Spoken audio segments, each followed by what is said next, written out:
Hi, welcome to the Girls on the Run New Coach Info meeting. My name is Katari Pinder, and I'm the Community Engagement and Social Media Manager. I'm excited to have you joining us today for this New Coach Info meeting. Our mission at Girls on the Run is to inspire girls to be joyful, healthy, and confident using our fun, experience-based curriculum, which creatively integrates running. Our council began in 2000. We are currently serving Cobb, Cherokee, Clark, DeKalb, Forsyth, Fulton, Gwinnett, Hall, Oconee, and White counties. We serve about 3,500 girls a year and 170 sites and are supported by 900 volunteers a year in our typical seasons. Our councils, we have councils nationwide in all 50 states. At Girls on the Run, we have 3 programs that happen throughout the year. Girls on the Run is our 3rd through 5th grade program. That's a 10-week program that can happen before or after school. Our Heart and Soul program is for our 6th through 8th grade girls. It's a 10-week program that's also offered before or after school. And then we have our Camp Goater program, which is a week-long program offered to our 3rd through 5th grade girls during the school year for school breaks, or offered to our rising 3rd through 5th grade girls on our school breaks in the summer. Girls on the Run is for every girl, and we make sure that we share this so that folks know that girls with and without disabilities, all socioeconomic levels, all races and ethnicities, all sexual orientations, and all religions can be a Girls on the Run girl. Girls on the Run can also be wherever girls are. We're excited that we're able to serve girls in schools, places of worship, neighborhood clubhouses, parks, apartment complexes, and pretty much anywhere where girls are. Our programs are offered, our main programs are offered for 2 seasons, in the fall and spring. Our spring typically starts March 1st, and our fall typically starts September.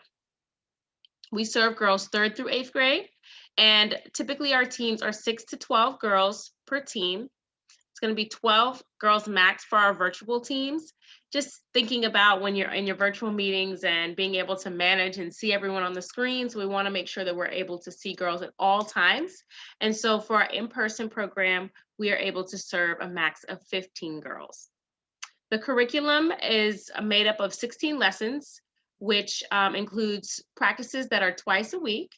And our curriculum and lessons, as you'll see once you get to go through our training, they include discussions, activities, and fun running games. Our curriculum is research-based, and our curriculum is very unique to where it first starts off with a focus on the girl learning about self, and then it focuses a little, it transitions focus to team and making friends. And then our program will transition into girls collaborating with each other to come up with a service project. And so we'll talk a little bit more about the community impact project in just a second. And then once the girls have completed their service project, we'll usually end our season with our celebratory 5K and big end of season event. So you may be wondering what practice may look like. So our in-person practice and virtual practice have some similarities, but will differ just a little bit. And so in person, when girls arrive, we have our getting on board, where they're introduced to that emotional center of the lesson, which could be something like communicating our feelings. And then we'll move to stretching and strengthening. This is where the girls get stretched out and ready to go. And so this is a really great time for girls to lead the practice. And then we move into our warm-up. So not to get confused with the stretching and strengthening, but our warm-up is gonna have some of those games that we talked about and get girls like really moving and getting to start on practicing that concept that was introduced to them at the beginning of the practice. And after they do their warm up, they'll move into their workout, which is where girls will complete their laps and also reinforce that concept that they had learned at the beginning of the practice. So while they're running, they may think of scenarios or share out scenarios, or reflect on a time where they needed to use this concept that they've learned. And then when they come back around for that lap, they may share out with the coach or write it down on a poster. And then after their workout, the girls are going to have processing and wrap up. This is the portion where girls kind of just recap what they learned today, share some things that they're going to take home and apply. And then they're given the energy award and cheer to close out the practice. Now, for virtual, um, the girls are going to log on, and just as you would in most of your virtual meetings, you got to kind of wait for everyone to get onto the meeting. And so coaches and girls will check in, how they're doing, um, share anything that they may want to share from their last workout or practice. And then they'll jump into the stretching and strengthening. Once all the girls get on board, this is still a good place for girls to help and lead this part of the lesson. And then we'll do the getting on board here, where the girls will be introduced to the concept for the day. And then they'll have their warm up, which is also going to be some movement and some games applied where they are going to practice that concept as well. And then instead of actually doing the workout during virtual, we have the workout prep. So this is where the coaches will explain in detail the workout that girls will need to do. And it will always have something for them to reflect on the concept that they were learning in the day for that practice.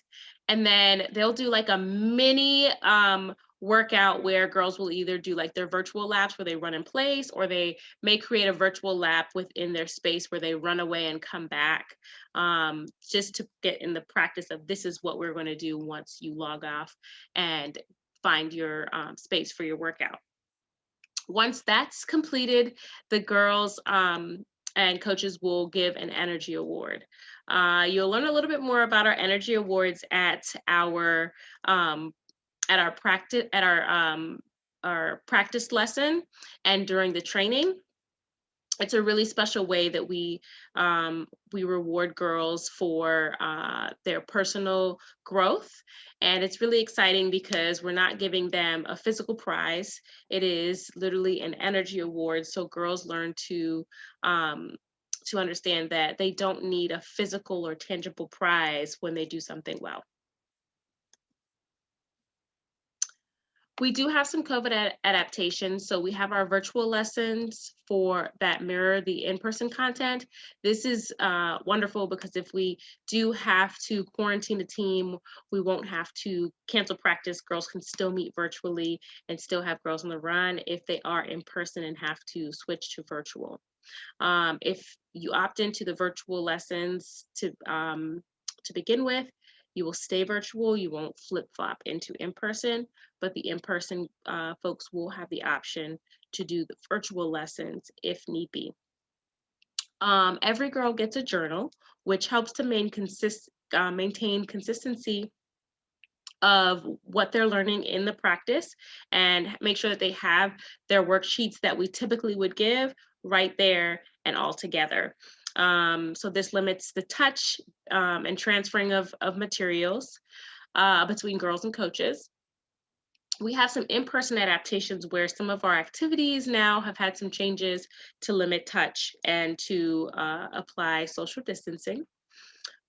We have all virtual community teams, which we're really proud of because we're able to serve girls who may not have Girls on the Run at their school or may have never had Girls on the Run at their school, and now they can participate in our program. We also have online coach training, so we hope that our coaches appreciate that and feel safe with us having that adaptation.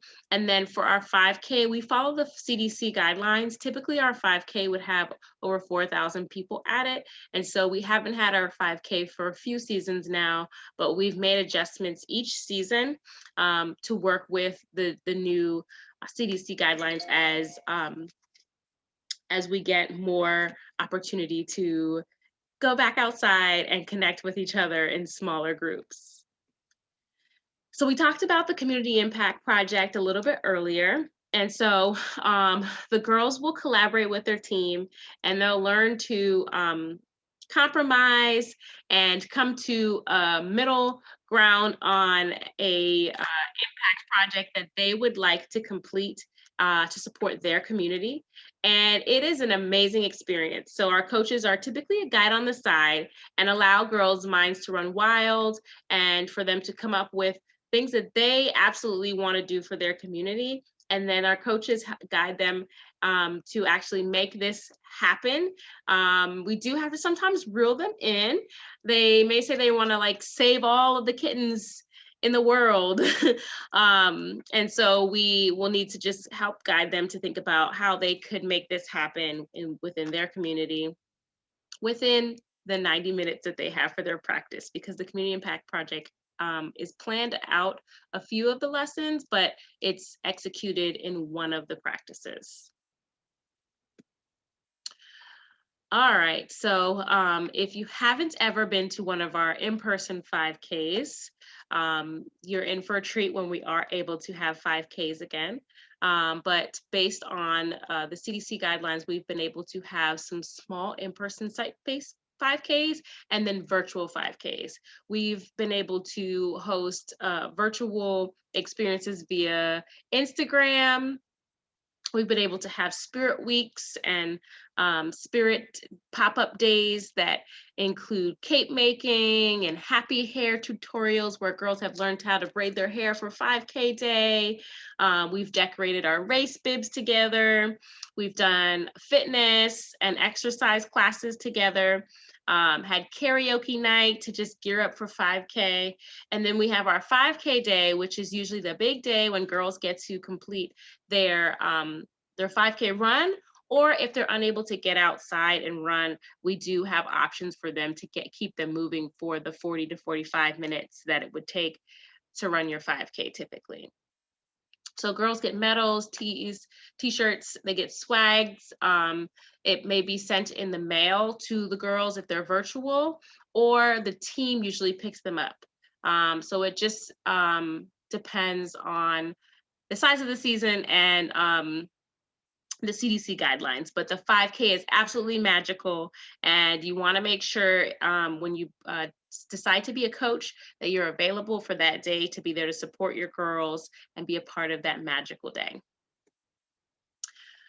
All right, let's talk a little bit about the coach role now. So typically our coaches are teachers, parents, school staff, and our community coaches. You do not have to be a runner to be a coach. We like to have 3 to 5 coaches per team. And that is because we require 2 coaches at every practice. And we would love for coaches to coach at least once a week. And the reason for having 3 to 5 coaches is so that if you need a sub coach, you have a sub built within your team. We want to make sure that the coaches that are attending the practice are coaches that the girls know and build relationships with, because this is a very sacred space to them, and having a stranger in there can sometimes change up the vibe of the practice. We require you to attend your your practice once a week. And you'll see once you start coaching that you'll probably want to attend your practices twice a week if you can, because you just love the joy that the girls bring and you won't want to miss a beat. So you're in for a complete treat. Only trained coaches can attend practices. This is again so that we can keep and maintain this safe, fun space for the girls and make sure that it's comfortable for them. You'll learn once you go to our coach training that we do things the Goater way. And if you don't attend our practices, our trainings, you won't exactly understand the Goater way. We do have coach trainings, they're virtual, so you'll need to attend those. You'll need to submit your coach application and a background check. And then we do require that at least one coach be CPR certified, first aid certified for our in-person practices. If you're virtual, you do not need to worry about the CPR and first aid certification. Our virtual coach training is going to be via Zoom. You'll see that some COVID impact information will be covered on there. We'll give you some virtual facilitation tips. We have also included diversity inclusion, as our nation has been experiencing some serious changes, and we just felt that it's necessary to include this because we serve very diverse communities and girls. There will be a mandatory in-person practice lesson. This will be really helpful so that you can really get your practice in and see how the curriculum works before you get in front of the girls. Our coach training dates will be shared once they become available. So you could look out for that following the info meeting. What you can expect as a coach is, of course, attending our coach training. I think that our coach training is phenomenal. You have a great time and you'll definitely learn a lot. Your time commitment will probably be about 3 to 4 hours per week, just with getting set up, reviewing the lesson and making sure you're prepared, and then the actual facilitation. If you coach virtually, the practices are about 60 to 85 minutes, depending on the way that your team manages the practices and how much your girls share out. Coaching in person will be 90 minutes because of the actual workouts being completed, and coaches and coach teams can expect that they'll need to pick up their coach supplies. Girls on the Run will supply everything for you, but you'll need to coordinate with your team on who will be picking up the supplies and then dispersing the supplies to the girls. If you're virtual, you'll need to set that up with the families, and then if you're in person, girls will be able to get their items once they come to their first practice. Being a Girls on the Run coach requires commitment. Our girls will be depending on you and looking for you each practice. If you take a vacation or you're off on your particular day and you're not able to make it, the girls will be asking, where is Coach so-and-so? And so please be sure that you're able to fulfill your commitment, as we want to make sure that we are showing up for our girls 100%. And for your coach team, it is important to show up for them. So knowing that as a coach, every coach leads. So we all have our strengths and our weaknesses, but we all need to carry our end of the bargain. So even if you're virtual or in person, there may be some things that are unique to that space. So virtual may need some assistance with leading the activities, maneuvering through the curriculum and the actual screen to see girls. And in person, as a coach, you may need to have someone helping with just management of the girls while one is facilitating. And we don't all want to be doing the same thing every practice. We want to make sure that we're getting an opportunity to rotate out. That way you're able to build relationships with the girls, because if you're leading the curriculum all the time, you may not be able to have those conversations with the girls, or be able to really pay attention to some of the things that are taking place throughout the practice.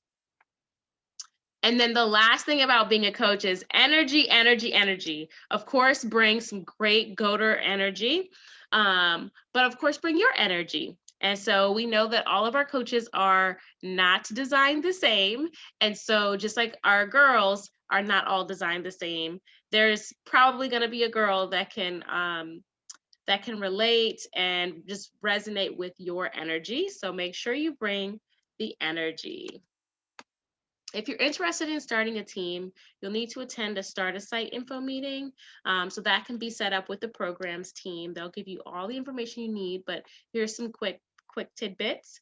And so our starting a team can be at community centers, faith-based organizations, schools, parks, wherever girls are.